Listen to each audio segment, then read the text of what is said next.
Hello friends, आप सबका आपके अपने चैनल गोविंद लेक्चर्स में एक बार फिर से स्वागत है। तो प्रिय विद्यार्थियों, कक्षा 9 विज्ञान विषय के सीरीज में अध्याय 5 के भाग 1 में हमने कोशिका के बारे में सामान्य जानकारी, कोशिका सिद्धांत और कोशिका के प्रमुख भाग प्लाज्मा झिल्ली के बारे में चर्चा की थी। उसी कड़ी में भाग 2 के तहत हम कोशिका के अन्य भागों और जो आपके बाकी के चैप्टर्स का भाग बच रहा था उसको डिस्कस हम करेंगे।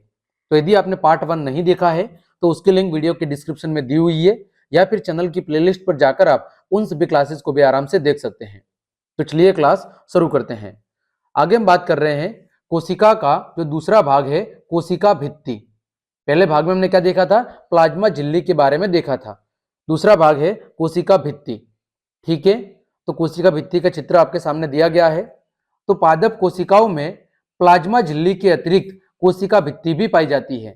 जो पादप कोशिकाएं होती है उनमें प्लाज्मा झिल्ली के साथ साथ अतिरिक्त कोशिका भित्ति भी क्या होती है? मौजूद होती है, जो कि सबसे बाहरी झिल्ली होती है। क्या होती है? सबसे बाहर वाली जो झिल्ली होती है वो होती है आपकी कोशिका भित्ति।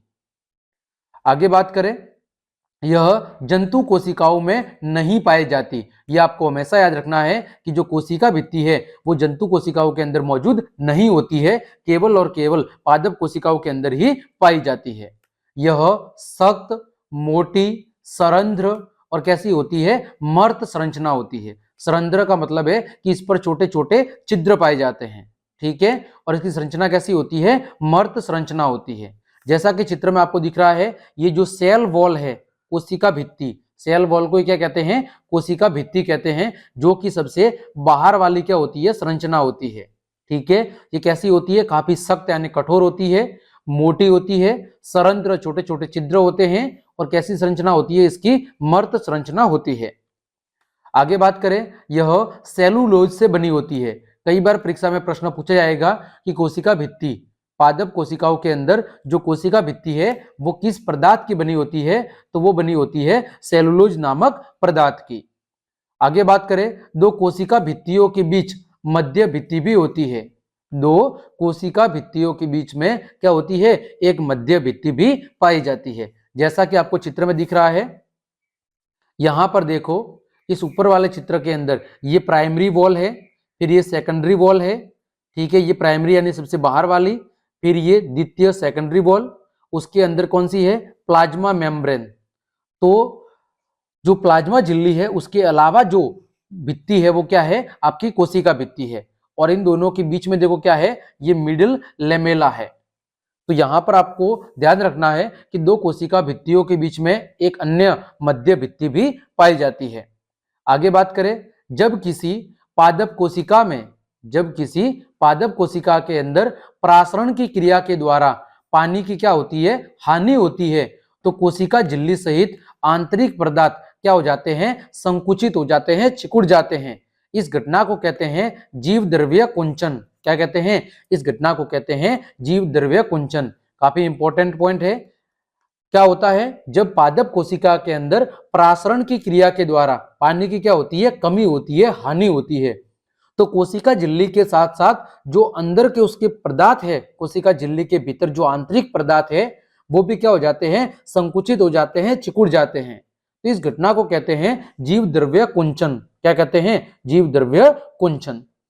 आगे बात करें, कोशिका भित्ति के कार्य क्या है? तो देखो, पास में एक और चित्र बना हुआ है जिसमें कोशिका भित्ति के अलग अलग स्तरों के बारे में बताया गया है। कि देखो, ये सबसे अंदर वाला अंत स्तर है, उससे ऊपर वाला मध्य स्तर, फिर उसके बाहर वाला बाह्य स्तर, फिर द्वितीयक भित्ति, प्राथमिक भित्ति और मध्य पट्टलिका। ये क्या है? कोशिका भित्ति के विभिन्न स्तर दिए गए हैं। अब बात करें हम कोशिका भित्ति के कार्य की, कि कोशिका भित्ति के प्रमुख कार्य कौन कौन से हैं। पहला प्रमुख कार्य है कोशिका को एक उचित संरचना प्रदान करना, क्योंकि ये सबसे बाहर वाली भित्ति है, तो ये पादप कोशिकाओं को एक निश्चित संरचना क्या करती है? निश्चित संरचना यानी आकार प्रदान करती है। दूसरा काम क्या है? कोशिका को मजबूती प्रदान करना। दूसरा काम क्या है? पादप कोशिका को मजबूती प्रदान करना। तीसरा काम है, यह कैसी होती है? सरंध्र, मतलब इसके ऊपर छोटे छोटे छिद्र पाए जाते हैं और यह विभिन्न अणुओं को आर पार जाने देती है, विभिन्न अणुओं के परिवहन के लिए भी ये जिम्मेदार होती है, परिवहन का कार्य भी करती है, क्योंकि इसके ऊपर छोटे छोटे जो सरंध्र पाए जाते हैं उनसे होकर अणुओं का आर पार परिवहन संभव होता है। अगला इसका कार्य है, इसमें मरम्मत करने व पुनर्जनन की क्षमता पाई जाती है। जो कोशिका भित्ति होती है इसमें अपने आप की मरम्मत करने और पुनर्जनन की यानी एक कोशिका से अधिक कोशिकाओं के निर्माण की क्षमता भी पाई जाती है। तो ये क्या है, ये कोशिका भित्ति के कुछ प्रमुख कार्य थे। आगे बात करते हैं केंद्रक की, ठीक है, जिसे हम न्यूक्लियस भी या नाभिक भी कहते हैं। ये देखो आपके सामने एक केंद्रक की संरचना दी गई है जो कि काफी जटिल संरचना है। अब केंद्रक की संरचना के तहत बहुत सारे भाग हैं, यानी इस केंद्रक के चारों ओर अनगिनत दूसरे जो आपके भाग है वो मौजूद होते हैं।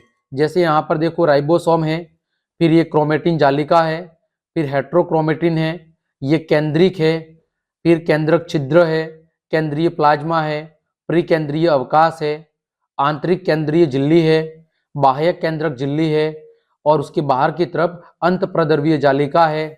इसके अलावा इसके भीतर क्या है, क्रोमोसेंटर है। तो ये क्या है, केंद्रक के अंदर वाले भाग के अंदर बहुत सारे छोटे छोटे और भी भाग मौजूद होते हैं। अब हम बारी बारी से इसके बारे में चर्चा करते हैं। अगर हम बात करें केंद्रक की, तो यह कोशिका का सबसे महत्वपूर्ण क्या है, अंग है, जो कोशिका की सभी क्रियाओं पर क्या करता है, नियंत्रण करता है, उन्हें कंट्रोल करने का काम करता है। यानी केंद्रक कोशिका का सबसे महत्वपूर्ण अंग है, जो कोशिका के द्वारा जितनी भी क्रियाएं संपन्न की जाती है, जो भी कार्य किए जाते हैं, उन सबको कंट्रोल करने का काम कौन करता है, केंद्रक करता है। जैसे हमारे मानव शरीर के अंदर कौन करता है, मस्तिष्क करता है। उसी तरह जो जीव और जो पादप है उनकी कोशिकाओं के अंदर जो कोशिका के द्वारा किए जाने वाले कार्यों को कंट्रोल करने का काम है वो कौन करता है, वो आपका केंद्रक करता है। यह कोशिका का नियंत्रक केंद्र यानी हेड क्वार्टर ऑफ सेल कहलाता है। कई बार परीक्षा में 1 नंबर का प्रश्न पूछा गया है कि कोशिका का नियंत्रक केंद्र किसे कहा जाता है, तो वो कहा जाता है केंद्रक को, क्योंकि ये कोशिका की सभी क्रिया को क्या करता है, कंट्रोल करने का काम करता है। इसकी खोज किसने की थी, तो इसकी खोज सन 1831 में रॉबर्ट ब्राउन नामक वैज्ञानिक ने की थी। वेरी वेरी इंपॉर्टेंट, कई बार परीक्षा में पूछा गया है कि केंद्रक की खोज किसने की थी, तो सन 1831 में रॉबर्ट ब्राउन नामक वैज्ञानिक ने केंद्रक की खोज की थी। यूकेरियोटिक कोशिकाओं में स्पष्ट केंद्रक पाया जाता है, जबकि जो प्रोकैरियोटिक कोशिकाएं होती है उनके अंदर अस्पष्ट केंद्रक का क्या होता है, केंद्रक का अभाव होता है। यानी जो यूकेरियोटिक कोशिकाएं होती है उनके अंदर स्पष्ट रूप से केंद्रक मौजूद होता है, जबकि जो प्रोकैरियोटिक कोशिकाएं होती है उनके अंदर स्पष्ट केंद्रक पाया नहीं जाता, यानी उसका अभाव होता है। ठीक है, आगे हम पढ़ेंगे कि यूकेरियोटिक कोशिका और प्रोकैरियोटिक कोशिकाओं में अंतर क्या होता है और ये किन जीवों के अंदर यूकेरियोटिक पाई जाती है और किन जीवों में प्रोकैरियोटिक पाई जाती है। तो अभी आपको इतना याद रखना है कि जो यूकेरियोटिक कोशिका वाले जीव होते हैं उनके अंदर केंद्रक स्पष्ट रूप से मौजूद होता है, जबकि जो प्रोकैरियोटिक कोशिका वाले जीव होते हैं उनके अंदर केंद्रक स्पष्ट रूप से मौजूद नहीं होता है। आगे बात करें, इसके ऊपर की द्विस्तरीय झिल्ली को क्या कहा जाता है, केंद्रक झिल्ली कहा जाता है। यानी केंद्रक के बाहर की तरफ जो 2 स्तर वाली झिल्ली पाई जाती है उसे कहते हैं केंद्रक झिल्ली। क्या कहते हैं, उसे कहते हैं केंद्रक झिल्ली। जैसा कि आपको चित्र में दिख रहा है, देखो बाहर की तरफ ये 2 परत वाली झिल्ली है, अंदर वाली आंतरिक केंद्रक झिल्ली और बाहर वाली बाह्य केंद्रक झिल्ली। यानी केंद्रक के चारों तरफ द्विस्तर 2 स्तर वाली 2 परतों वाली झिल्ली पाई जाती है, जिसे कहते हैं केंद्रक झिल्ली। एक होती है आंतरिक केंद्रक झिल्ली जो अंदर की तरफ होती है और दूसरी बाहर की तरफ होती है, उसे कहते हैं बाह्य केंद्रक झिल्ली। ठीक है, केंद्रक झिल्ली में छोटे छोटे छिद्र होते हैं। क्या होते हैं, केंद्रक झिल्ली के अंदर छोटे छोटे छिद्र पाए जाते हैं और इन छिद्रों के द्वारा केंद्रक के अंदर का कोशिका द्रव्य केंद्रक के बाहर जा पाता है। यानी जो केंद्रक झिल्ली है बाहर की तरफ जो संरचना है उसमें छोटे छोटे छिद्र पाए जाते हैं और इन छिद्रों के माध्यम से केंद्रक के अंदर का जो कोशिका द्रव्य है वो केंद्रक के बाहर जा पाता है। ठीक है, आगे बात करें, केंद्रक में क्रोमोसोम और क्रोमेटिन धागे पाए जाते हैं। क्या होते हैं, क्रोमोसोम और क्रोमेटिन नामक धागे पाए जाते हैं।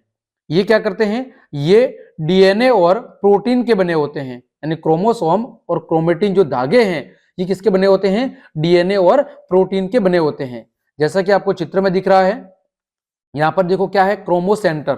ये क्या है? क्रोमोसेंटर, जहां पर क्रोमोसोम मौजूद है। और यहाँ पर देखो क्रोमेटिन जालिका और हेट्रोक्रोमेटिन, यहाँ पर कौन से पदार्थ पाए जाते हैं? क्रोमेटिन नामक धागे पाए जाते हैं। ये किसके बने होते हैं? डीएनए और प्रोटीन के बने होते हैं। आगे बात करें, क्रोमोसोम के अंदर आनुवांशिक गुणों की जो सूचना होती है वो माता पिता से डीएनए अणु के रूप में अगली संतति में क्या होती है? स्थानांतरित होती है। अब बात करें, जो क्रोमोसोम होते हैं उसके अंदर आनुवांशिक गुणों की सूचना होती है, और यही आनुवांशिक गुणों की जो सूचना है वो माता पिता से डीएनए अणु के रूप में उसकी होने वाली संतान के अंदर क्या होती है? स्थानांतरित होती है। मतलब माता पिता से यदि उसके गुण उसकी संतान में स्थानांतरित हो रहे हैं तो वो किसके जरिए होते हैं? क्रोमोसोम के जरिए। ठीक है, किसके जरिए होते हैं? क्रोमोसोम के जरिए। आगे बात करें, डीएनए अणु में कोशिका के निर्माण और संगठन की सभी आवश्यक सूचनाएं मौजूद होती है। किसके अंदर? डीएनए के अंदर। डीएनए की फुल फॉर्म क्या होती है? डीऑक्सी न्यूक्लिक अम्ल। क्या होती है? Deoxy nucleic acid. तो डीएनए अणु के अंदर होता क्या है? कोशिका के निर्माण और उसके संगठक की सभी सूचनाएं शामिल होती है। डीएनए के क्रियात्मक खंड को क्या कहते हैं? जीन कहते हैं। एक डीएनए का जो सबसे छोटा क्रियात्मक खंड होता है उसे हम क्या कहते हैं? उसे हम कहते हैं जीन। ये वेरी वेरी इंपॉर्टेंट पॉइंट है, कई बार परीक्षा में पूछा जाता है कि डीएनए के अंदर क्या चीज शामिल होती है और डीएनए के क्रियात्मक खंड को क्या कहते हैं या जीन किसे कहते हैं। तो यहां पर हमने क्या देखा कि जो केंद्रक है उसके बाहर की तरफ द्विस्तरीय झिल्ली पाई जाती है जिसे केंद्रक झिल्ली कहते हैं। केंद्रक झिल्ली पर छोटे छोटे छिद्र होते हैं जो केंद्रक के अंदर का जो कोशिका द्रव्य है उसको बाहर जाने देते हैं। केंद्रक के अंदर क्रोमोसोम और क्रोमेटिन धागे भी होते हैं जो डीएनए और प्रोटीन के बने होते हैं। क्रोमोसोम के अंदर आनुवांशिक गुणों की सूचना होती है जो डीएनए के माध्यम से माता पिता से उसकी संतान के अंदर क्या होते हैं? स्थानांतरित होती है। डीएनए अणु के अंदर होता क्या है? कोशिका का निर्माण और उसके संगठन की पूरी जानकारी होती है। और डीएनए के एक छोटे से क्रियात्मक भाग या खंड को क्या कहते हैं? जीन कहते हैं। आगे बात करें केंद्रक के प्रमुख कार्य की कि केंद्रक के मुख्य कार्य क्या है। पहला कार्य है कोशिका की सभी उपापचय क्रियाओं का नियंत्रण करना। यानी कोशिका के अंदर जितने भी उपापचय क्रियाएं होती है, चाहे वो पाचन हो, चाहे वो श्वसन हो, चाहे वो उत्सर्जन हो, तो इन सभी क्रियाओं को कंट्रोल करने का जो काम है वो कौन करता है? आपका केंद्रक करता है। यह आनुवांशिक सूचनाओं को एक पीढ़ी से जनक पीढ़ी तक भेजने का काम भी करता है। यानी जो आनुवांशिक सूचना है उसको एक पीढ़ी से दूसरी पीढ़ी तक भेजने का काम भी कौन करता है? केंद्रक करता है। ठीक है, तो केंद्रक के दो मुख्य कार्य थे, एक था सभी उपापचय क्रियाओं को कंट्रोल करना और दूसरा आनुवांशिक सूचनाओं को एक पीढ़ी से दूसरी पीढ़ी के अंदर स्थानांतरित करना। ये केंद्रक के दो मुख्य कार्य है। आगे बढ़ते हैं बच्चों, आगे बात कर रहे हैं कोशिका के प्रकार की कि कोशिका कितने प्रकार की होती है। तो कोशिका मुख्यतः दो प्रकार की होती है। कितने प्रकार की? दो प्रकार की। एक होती है आपकी प्रोकैरियोटिक कोशिकाएं और दूसरी होती है आपकी यूकेरियोटिक कोशिकाएं। अब बात करें, सबसे पहली है प्रोकैरियोटिक कोशिकाएं।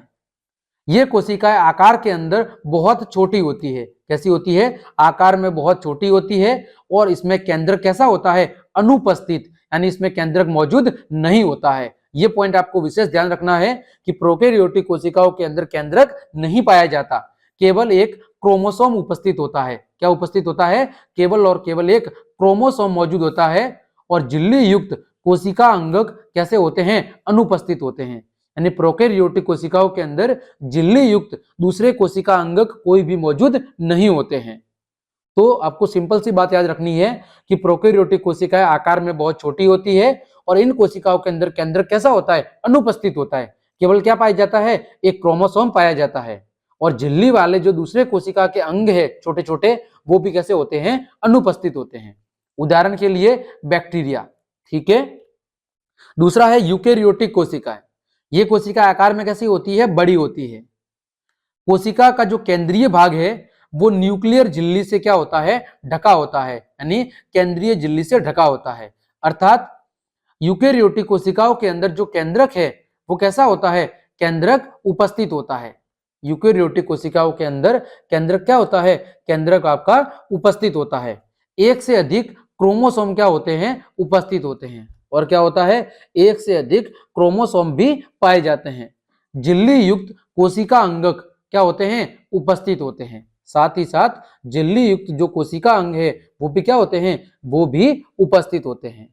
ठीक है, जैसे अमीबा, पादप कोशिकाएं और जंतु कोशिकाएं, ये किसके उदाहरण हैं, ये आपके यूकेरियोटिक कोशिकाओं के उदाहरण हैं। तो दोनों में अंतर समझ में आ गया। प्रोकैरियोटिक कोशिका आकार में छोटी होती है, यूकेरियोटिक आकार में बड़ी होती है।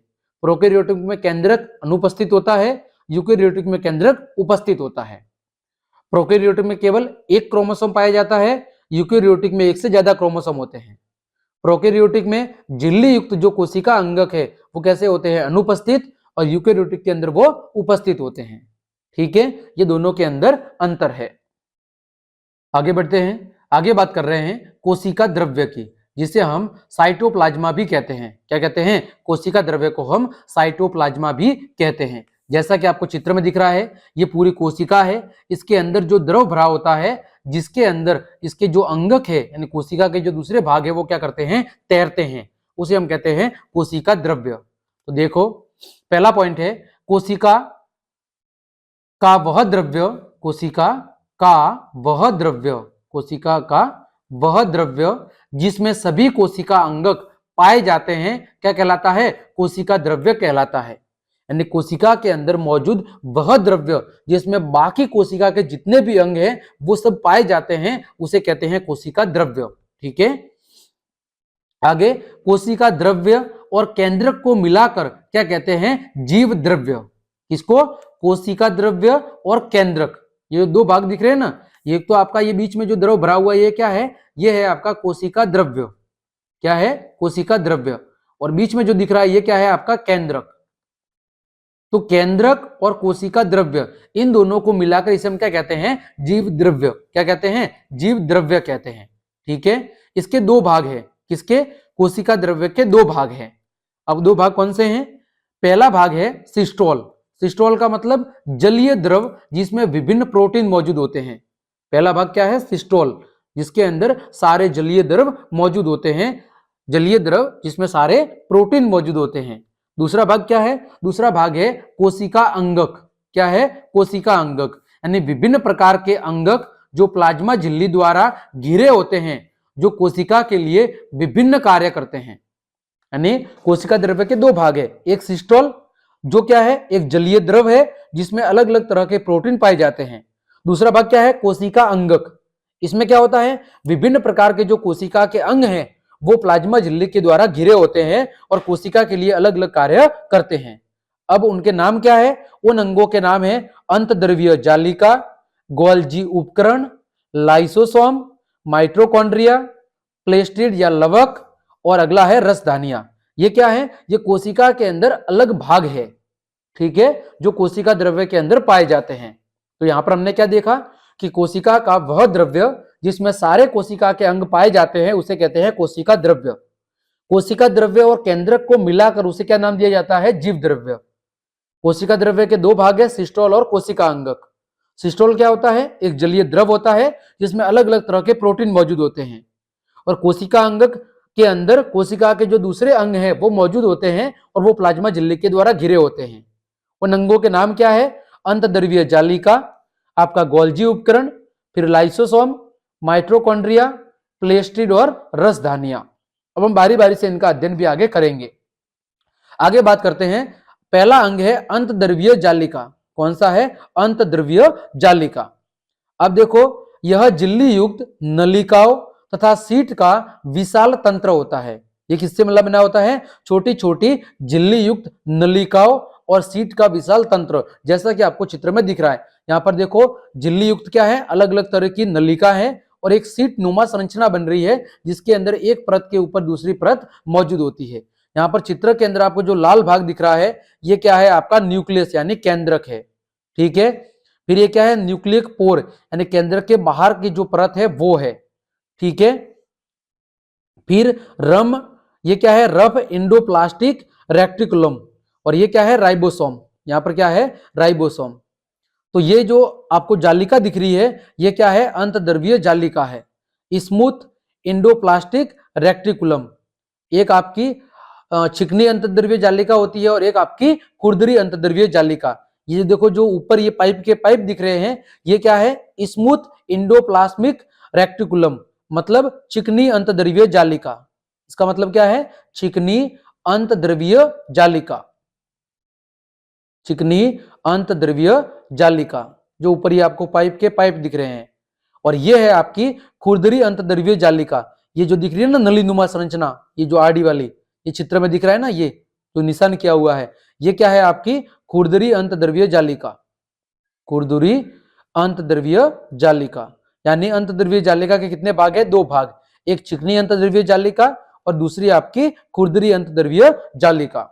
अब हम इनके बारे में पढ़ते हैं कि ये क्या होती है और क्या काम करती है। यह प्रोकैरियोटिक कोशिका व स्तनधारी एरिथ्रोसाइट के अलावा सभी जीवों में पाई जाती है। यानी जो अंतर्द्रव्य जालिका है वो किसमें नहीं पाई जाती? एक तो प्रोकैरियोटिक कोशिका वाले जीव और एक स्तनधारी जो एरिथ्रोसाइट जीव होते हैं, उनके अलावा ये सब में पाई जाती है, केवल इन दोनों के अंदर नहीं पाई जाती। आगे बात करें, यह 2 प्रकार की होती है। एक चिकनी अंतर्द्रव्य जालिका यानी SER, मतलब स्मूथ इंडोप्लाज्मिक रेक्टिकुलम। दूसरी खुरदरी अंतर्द्रव्य जालिका यानी RER, रफ इंडोप्लाज्मिक रेक्टिकुलम। तो ये कितने प्रकार की है? 2 प्रकार की, चिकनी अंतर्द्रव्य जालिका और खुरदरी अंतर्द्रव्य जालिका। अब बात करें दोनों के अंतर की, कि दोनों के अंदर अंतर क्या है, दोनों काम क्या करती है। तो हमने एक तरफ लिखा है चिकनी अंतर्द्रव्य जालिका और दूसरी तरफ लिखा है हमने खुरदरी अंतर्द्रव्य जालिका। सबसे पहले बात करते हैं चिकनी अंतर्द्रव्य जालिका की। ये किसकी बनी होती है? ये झिल्ली और नलिकाओं से बनी होती है। किसकी बनी होती है? झिल्ली और नलिकाओं की। जबकि जो खुरदरी अंतर्द्रव्य जालिका है वो सिस्टर्नी और नलिकाओं की बनी होती है। किसकी बनी होती है? सिस्टर्नी और नलिकाओं की। बात करें चिकनी अंतर्द्रव्य जालिका की, तो यह वसा अथवा लिपिड अणुओं के बनाने में क्या करती है? मदद करती है। इसका काम क्या है? वसा और लिपिड अणुओं को बनाने में मदद करना। वही खुरदरी अंतर्द्रव्य जालिका का काम क्या है? प्रोटीन संश्लेषण में सहायक। किसमें सहायता करती है? प्रोटीन के संश्लेषण में, प्रोटीन के निर्माण में सहायता करती है। चिकनी अंतर्द्रव्य जालिका में जो राइबोसोम है वो क्या होता है? अनुपस्थित होता है। जबकि खुरदरी अंतर्द्रव्य जालिका में जो राइबोसोम है वो क्या होता है? उपस्थित होता है। अगला बिंदु, चिकनी अंतर्द्रव्य जालिका के अंदर मुख्य कार्य क्या होता है? कोशिका द्रव्य के भागों और केंद्रक के मध्य प्रोटीन के परिवहन के लिए नलिका सुविधा प्रदान करना। SER का मुख्य कार्य क्या है?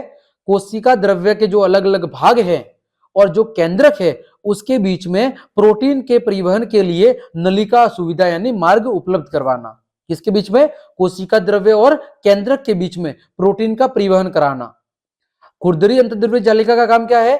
RER तैयार प्रोटीन को आवश्यकता अनुसार ER के द्वारा कोशिका के अन्य भागों में भेज देता है। यानी जो खुरदरी अंतर्द्रव्य जालिका है ये क्या करती है? प्रोटीन को आवश्यकता अनुसार जो अंतर्द्रव्य जालिका है उसके माध्यम से कोशिका के अन्य भागों में भेजने का काम करती है। ठीक है, कौन? खुरदरी अंतर्द्रव्य जालिका। तो ये दोनों के अंदर अंतर हो गया। किसमें? चिकनी अंतर्द्रव्य जालिका और खुरदरी अंतर्द्रव्य जालिका के बीच में। आगे बात करते हैं अंतर्द्रव्य जालिका के मुख्य कार्य क्या है। किसके? अंतर्द्रव्य जालिका के मुख्य कार्य। पहला कार्य है यह कोशिका द्रव्य और केंद्रक के बीच परिवहन का कार्य करती है।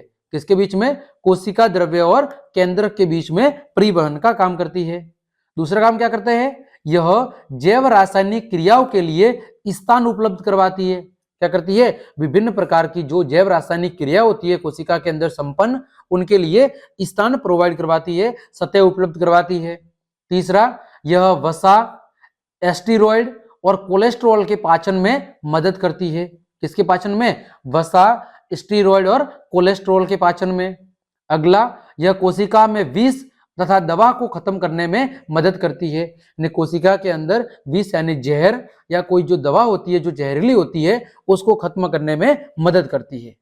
ठीक है, अगला बिंदु लिखा हुआ है कि कुछ प्रोटीन और लिपिड से कोशिका झिल्ली का निर्माण किया जाता है। इस निर्माण प्रक्रिया को बायोजिनाइसिस कहा जाता है। वेरी वेरी इंपॉर्टेंट पॉइंट, बायोजिनाइसिस किसे कहता है? तो कुछ प्रोटीन और लिपिड की मदद से कोशिका झिल्ली का निर्माण किया जाता है। इस निर्माण की प्रक्रिया को कहते हैं बायोजिनाइसिस। क्या कहते हैं? बायोजिनाइसिस। आगे बढ़ते हैं। आगे बात कर रहे हैं, दूसरा अंग था गोल्जी उपकरण। क्या अंग था? गोल्जी उपकरण। ठीक है, अब देखो, यह पतली झिल्ली युक्त पुटिकाओं का समूह है। क्या है? यह बहुत सारी पतली पतली झिल्लिकाओं से बना हुआ एक समूह है। और पुटिकाएं एक दूसरे के ऊपर कैसी होती है? समांतर होती है, बिल्कुल एक दूसरे के ऊपर एक सतह के रूप में जुड़ी होती है, जिसे क्या कहते हैं? जिसे कुंडिका कहते हैं। क्या कहते हैं? कुंडिका। जैसा कि आपको चित्र दिख रहा है, जिसमें झिल्ली युक्त जो पुटिकाएं हैं वो एक दूसरे के ऊपर समांतर क्रम में स्थित है।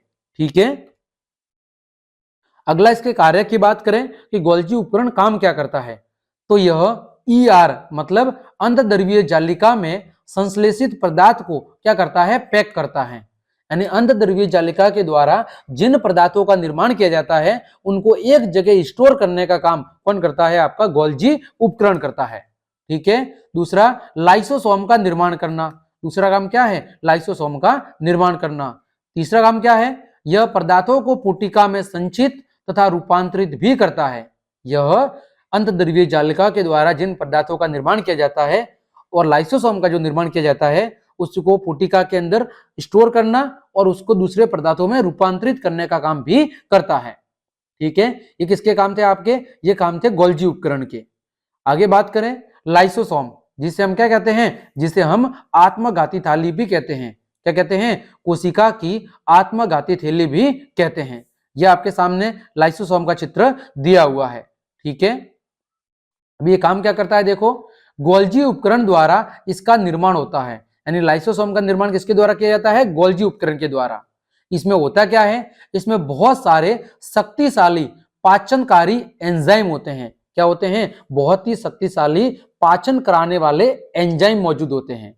ठीक है, अब बात करें इसके कार्य की, तो यह कोशिका को साफ करने का काम करते हैं। यानी कोशिका के अंदर जो अपशिष्ट पदार्थ होते हैं, जो काम के नहीं होते हैं, उनको कोशिका से बाहर निकालने का काम कौन करते हैं? लाइसोसोम करता है। ठीक है, अगला काम क्या है? यह कोशिका अंग के टूटे फूटे भागों को पाचित भी करता है। यानी कोशिका के अंदर जो भाग टूट फूट जाते हैं उनको पाचन करना, उनको नष्ट करने का काम भी कौन करता है? लाइसोसोम करता है।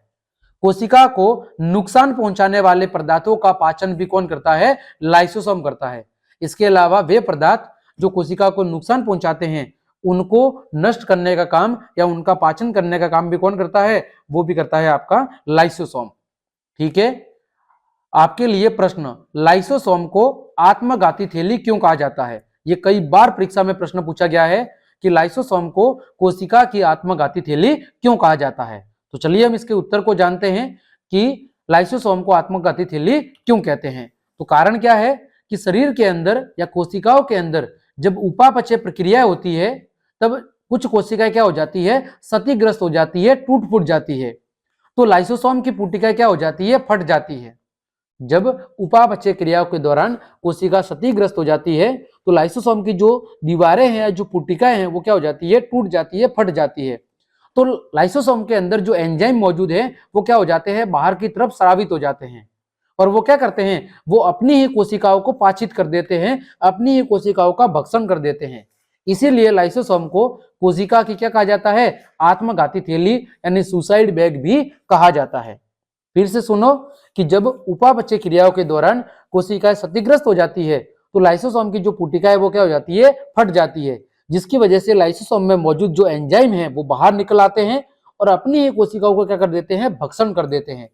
इस वजह से लाइसोसोम को कोशिका की आत्मघाती थैली कहा जाता है। अगला है माइटोकॉन्ड्रिया, जिसे कोशिका का पावर हाउस अथवा बिजली घर भी कहा जाता है। यह आपके सामने चित्र दिया हुआ है। ये किसका चित्र है? माइटोकॉन्ड्रिया का चित्र है। बात करें तो यह केवल यूकेरियोटिक कोशिकाओं के अंदर ही मौजूद होता है। माइटोकॉन्ड्रिया किसमें पाया जाता है? केवल और केवल यूकेरियोटिक कोशिकाओं में पाया जाता है। यह दोहरी झिल्ली यानी डबल परत से बना होता है। इसकी बाहरी झिल्ली कैसी होती है? छिद्रित, उस पर छोटे छोटे छिद्र होते हैं। जबकि जो भीतरी झिल्ली है वो कैसी होती है? वलित। वलित मतलब ऐसे मोड़ नुमा होती है। ठीक है, सीधी नहीं होती, वलय नुमा संरचना के रूप में होती है। तो क्या देखा कि यह केवल और केवल यूकेरियोटिक कोशिकाओं में पाया जाता है। यह डबल झिल्ली से बना होता है। बाहर वाली झिल्ली पर छोटे छोटे छिद्र होते हैं और आंतरिक झिल्ली कैसी होती है, वलयनुमा। जैसे कि आपको चित्र में दिख रहा है, ये देखो बाहरी झिल्ली का चित्र है, ठीक है, और इसके अंदर की तरफ है ये आंतरिक झिल्ली है।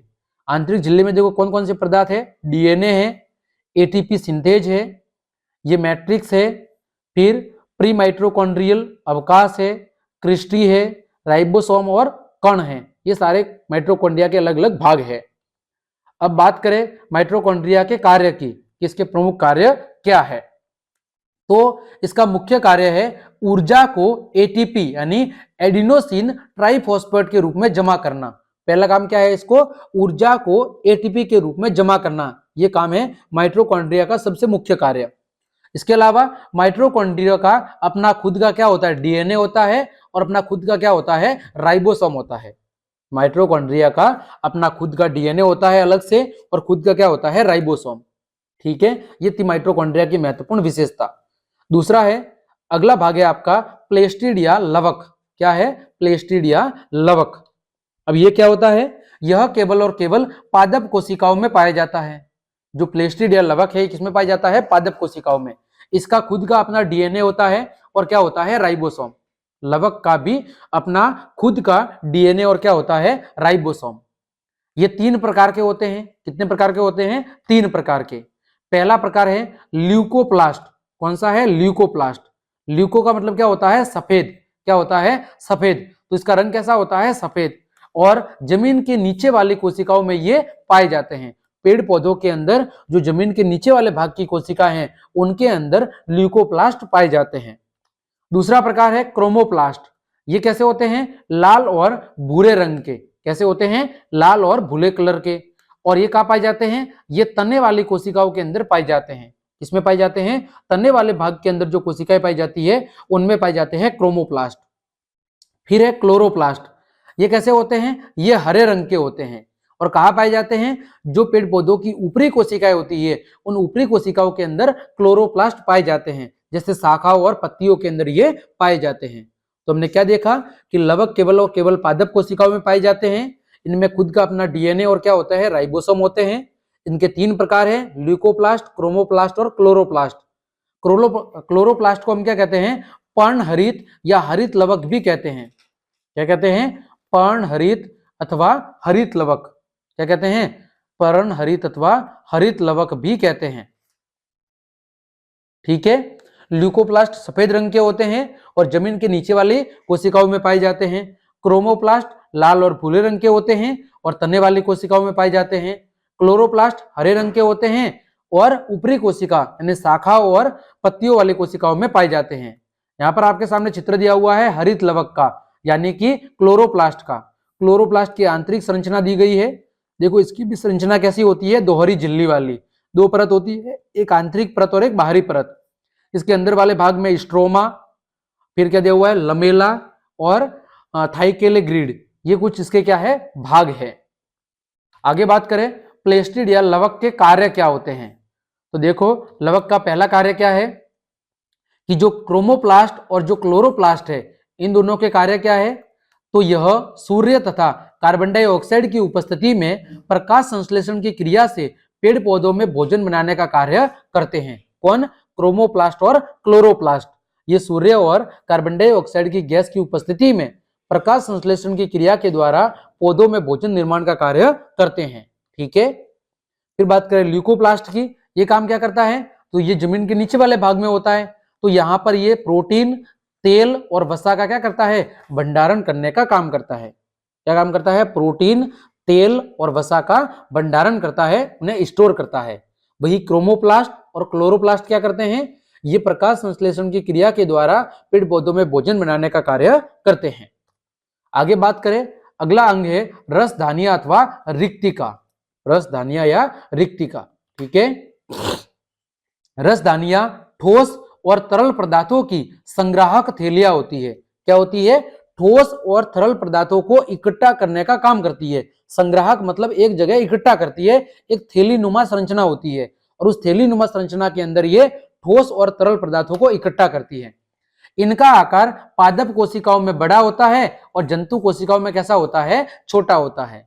रसदानियां या रिक्तिकाओं का आकार पादप कोशिकाओं में बड़ा और जंतु कोशिकाओं में कैसा होता है, छोटा होता है। एक कोशिकीय जीव जैसे अमीबा की रसधानी में खाद्य पदार्थ का संग्रह होता है, यानी जो एक कोशिकीय जीव होते हैं जैसे अमीबा, उनके अंदर जो खाद्य पदार्थ का संग्रहण है, वो खाद्य पदार्थ का संग्रहण कहां पर होता है, रसदानी के अंदर ही होता है, जहां पर उनका जो भोजन है वो वहां पर इकट्ठा होता है, सुरक्षित रहता है।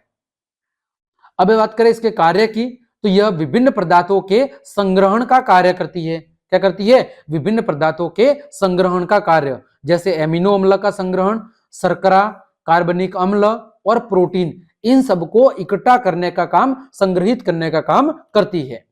इसके अलावा दूसरा काम, कोशिका को कठोरता प्रदान करने का काम करती है। क्या काम करती है, कोशिका को कठोरता प्रदान करने का। अगला, अतिरिक्त जल और जो अपशिष्ट पदार्थ हैं जो हमारे काम के नहीं हैं, उनको कोशिका से बाहर निकालने का काम भी करती है। तो ये इसके तीन मुख्य कार्य हैं।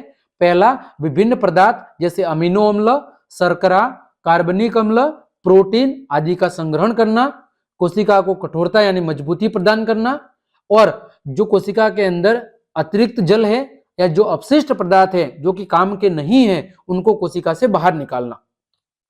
आगे बात करें, अगला अंग है आपका राइबोसोम। कौन सा अंग है, राइबोसोम। यह सूक्ष्म कण है जो अमीनो अम्ल से प्रोटीन संश्लेषण करता है। सभी तरह के प्रोटीन का निर्माण राइबोसोम के द्वारा ही किया जाता है। देखो ये क्या होते हैं, छोटे छोटे कण होते हैं, जैसा कि आपको चित्र में दिख रहा है। ये राइबोसोम, जो छोटे छोटे आपको कण दिख रहे हैं, ये क्या है, राइबोसोम है। ये चित्र में देखो छोटे छोटे जो कण दिख रहे हैं, ये क्या है, राइबोसोम। ये क्या करते हैं, ये अमीनो अम्ल से प्रोटीन का निर्माण करते हैं। क्या करते हैं, अमीनो अम्ल से प्रोटीन का निर्माण करते हैं। अमीनो अम्ल से प्रोटीन का निर्माण करते हैं, ठीक है। और कोशिका के अंदर जितने भी प्रकार के प्रोटीन का निर्माण होता है, वो सब राइबोसोम के द्वारा ही किया जाता है। ये प्रश्न कई बार पूछा जाता है कि कोशिका में प्रोटीन निर्माण का कार्य किसके द्वारा किया जाता है, तो राइबोसोम के द्वारा किया जाता है। ये अंतद्रव्यीय जालिका की सतह पर, माइटोकॉन्ड्रिया में और क्लोरोप्लास्ट के अंदर पाए जाते हैं। मतलब राइबोसोम कहां कहां पाए जाते हैं, तो ये पाए जाते हैं एक तो अंतद्रव्यीय जालिका की सतह पर, माइटोकॉन्ड्रिया में अपना खुद का राइबोसोम होता है, और क्लोरोप्लास्ट के अंदर भी अपना खुद का राइबोसोम होता है। तो ये तीन जगह पाए जाते हैं, अंतद्रव्यीय जालिका की सतह पर, माइटोकॉन्ड्रिया में और क्लोरोप्लास्ट में। आगे बात करें कोशिका विभाजन की, यानी अभी तक हमने क्या पढ़ा, कोशिका के जो अलग अलग अंग थे उनके बारे में हमने पूरी चर्चा कर ली है। अब बात करें कोशिका विभाजन की, कि जब माता पिता से नई संतति जीव का निर्माण होता है तो कोशिकाओं का विभाजन कैसे होता है। तो मुख्यतः कोशिका का जो विभाजन है वो दो प्रकार का होता है, एक समसूत्री और एक होता है अर्धसूत्री। एक होता है माइटोसिस, दूसरा होता है मियोसिस। समसूत्री माइटोसिस और अर्धसूत्री मतलब मियोसिस, इसके बारे में हम पढ़ेंगे। तो नई कोशिकाओं के बनने की जो प्रक्रिया है उसे कहते हैं कोशिका विभाजन, यानी मात्र कोशिका से नई कोशिकाओं के निर्माण की जो प्रक्रिया है उसे कहते हैं कोशिका विभाजन। जनक कोशिका से संतति कोशिका का निर्माण होने की जो प्रक्रिया है वो कहलाती है कोशिका विभाजन। जीवधारियों में वृद्धि हेतु नई कोशिकाएं बनती है, जिससे पुरानी मृत और क्षतिग्रस्त कोशिकाओं का प्रतिस्थापन और प्रजनन हेतु क्या बनते हैं, युग्मक बनते हैं। मतलब नई कोशिका क्यों बनती है, तो जैसे जैसे जीवधारियों के अंदर वृद्धि होती है, विकास होता है, वैसे वैसे नई कोशिकाएं बनती रहती है। जिसकी वजह से होता क्या है कि जो पुरानी मृत कोशिका है वो एक तो खत्म हो जाती है, उनकी जगह नहीं बनती है, और जो क्षतिग्रस्त कोशिका होती है उनका क्या होता है, प्रतिस्थापन।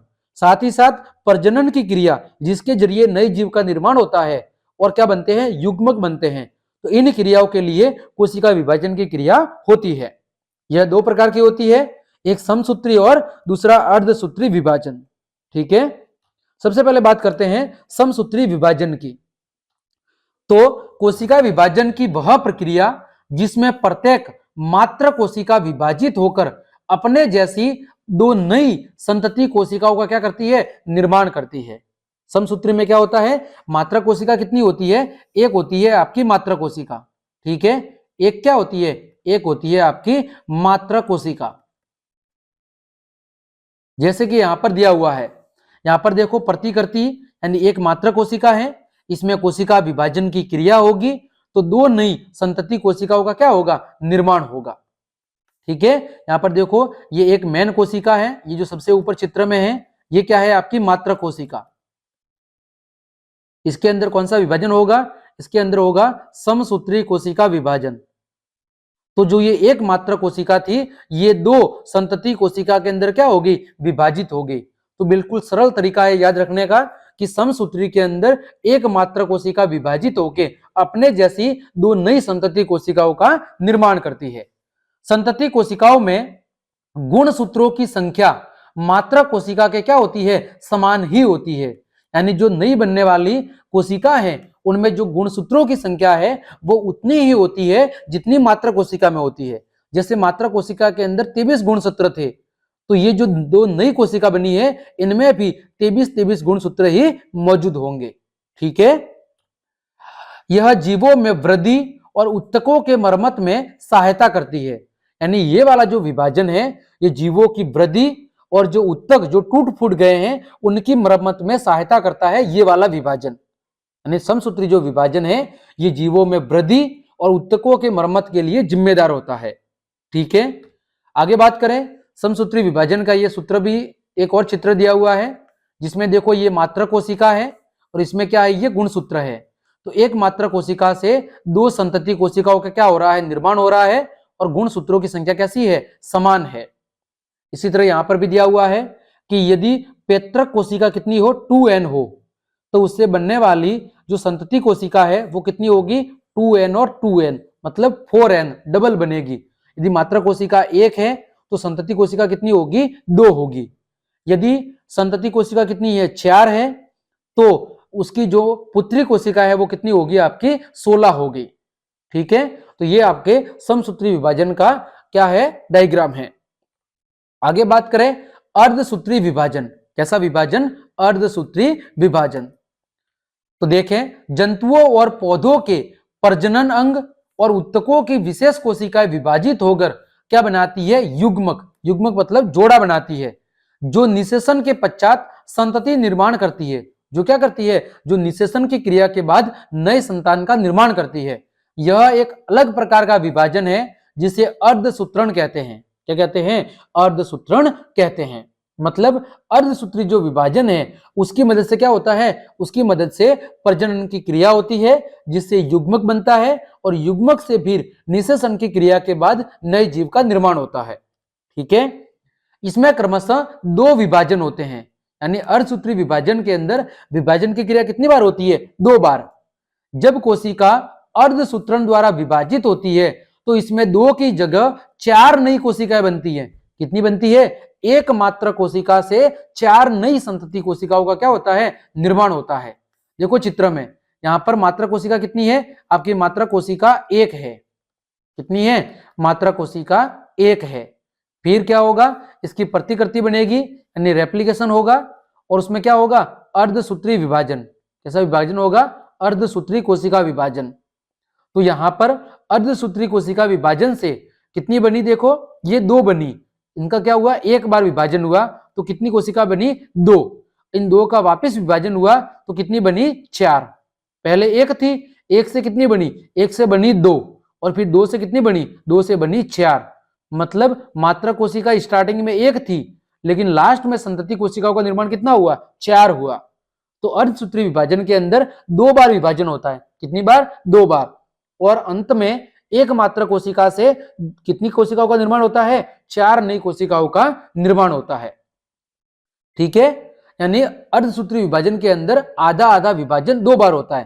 तो जब पहली बार विभाजन होगा तो कितनी बनेगी, 2, और दूसरी बार विभाजन होगा तो 2 से वापस कितनी बनेगी, 2 से बन जाएगी आपकी 2 2 यानी कि 4 बन जाएगी। कितनी बन जाएगी, कुल 4 बन जाएगी। देखो पहले कितनी थी, 1 थी। इसके अंदर अर्धसूत्री विभाजन हुआ, एक बार विभाजन हुआ तो कितनी बनी, 2। इन 2 का वापस विभाजन हुआ तो कितनी बनी, 4 बन गई। ठीक है, नई कोशिकाओं में मात्र कोशिका की तुलना में गुणसूत्रों की जो संख्या है वो कितनी होती है, आधी होती है। ये आपको ध्यान रखना है कि अर्धसूत्री विभाजन के अंदर जो नई कोशिका बनेगी उनमें जो गुणसूत्रों की संख्या है वो उसकी मात्र कोशिकाओं की तुलना में कितनी होगी, आधी होगी। ये देखो चित्र दिया हुआ है, वापिस समझाया हुआ है। देखो सबसे पहले ये मात्र कोशिका है जो कि कितनी थी, एक थी। इसके अंदर अर्धसूत्री विभाजन एक हुआ, यानी पहली बार हुआ, तो कितनी कोशिका बनी, दो संतति कोशिका बनी। कितनी बनी, दो संतति कोशिका बनी। अब इनके अंदर वापिस अर्धसूत्री विभाजन हुआ तो कितनी बनी, अब की बार चार संतति कोशिका बनी। यानी इसके अंदर विभाजन की क्रिया दो बार होती है। ठीक है, आगे बढ़ते हैं। यह आपके एक प्राणी कोशिका का चित्र दिया हुआ है।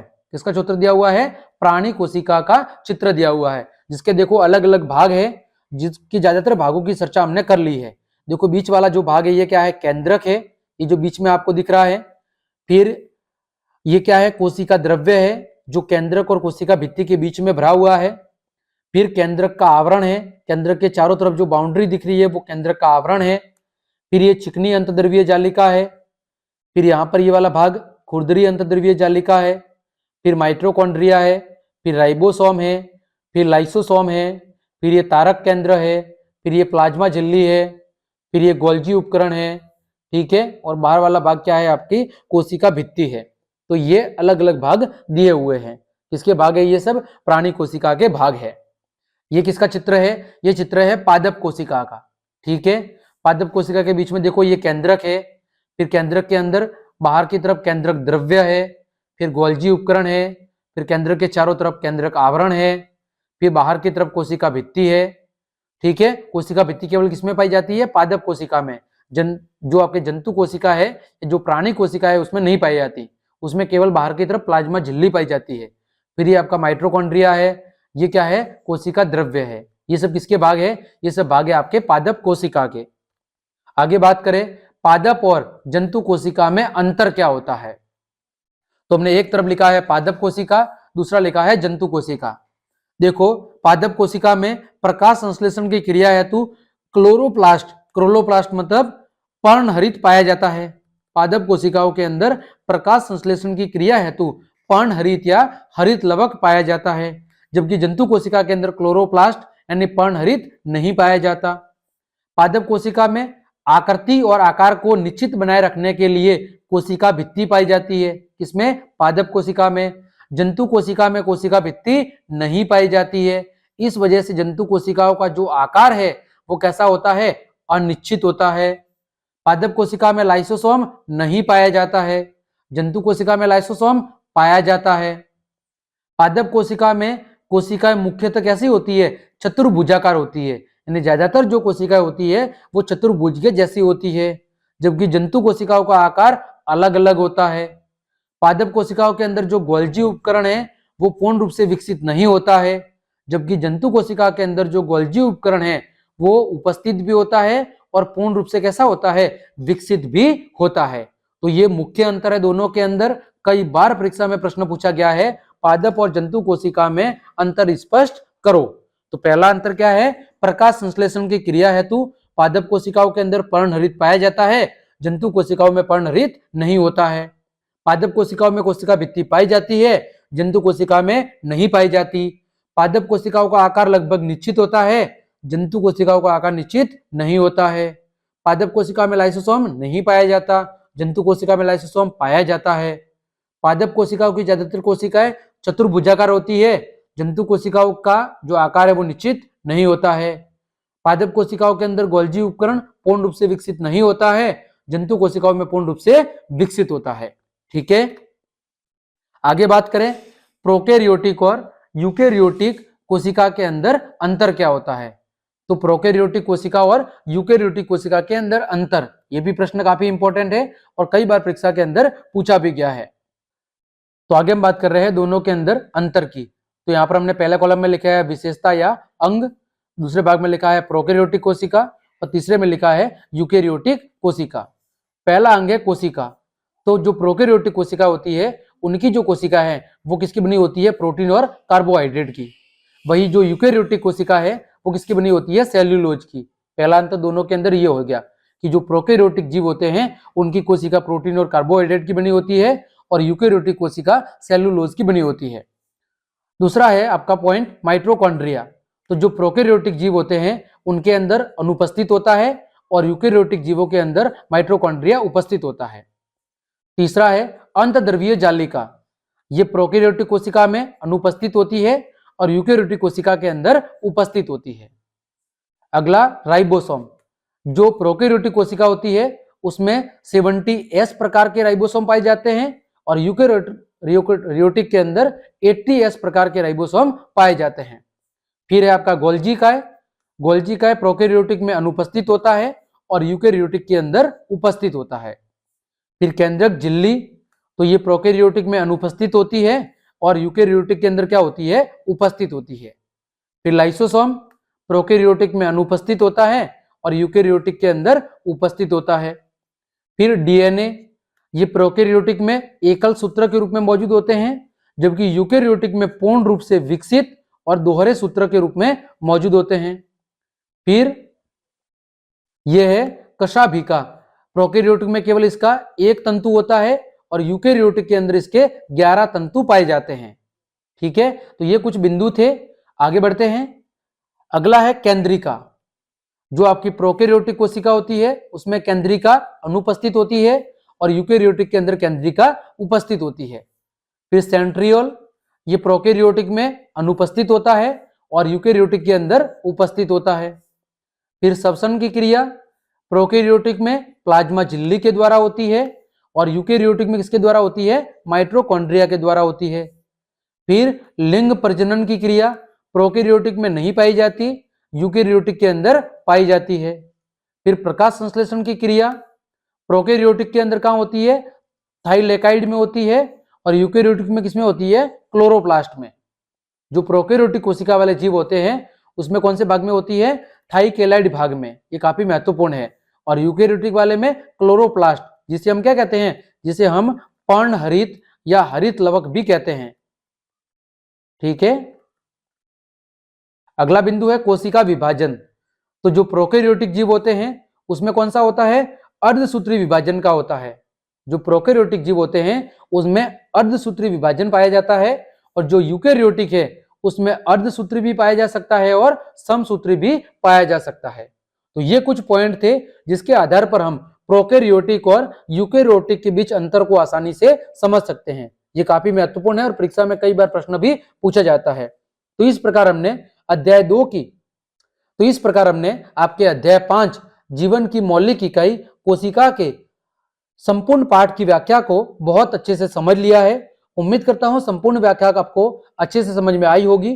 तो क्लास देखने के लिए आप सभी का धन्यवाद। यदि आपको मेरी क्लास और मेहनत पसंद आई है तो लाइक, कमेंट, शेयर और सब्सक्राइब जरूर करें। आज के लिए इतना ही।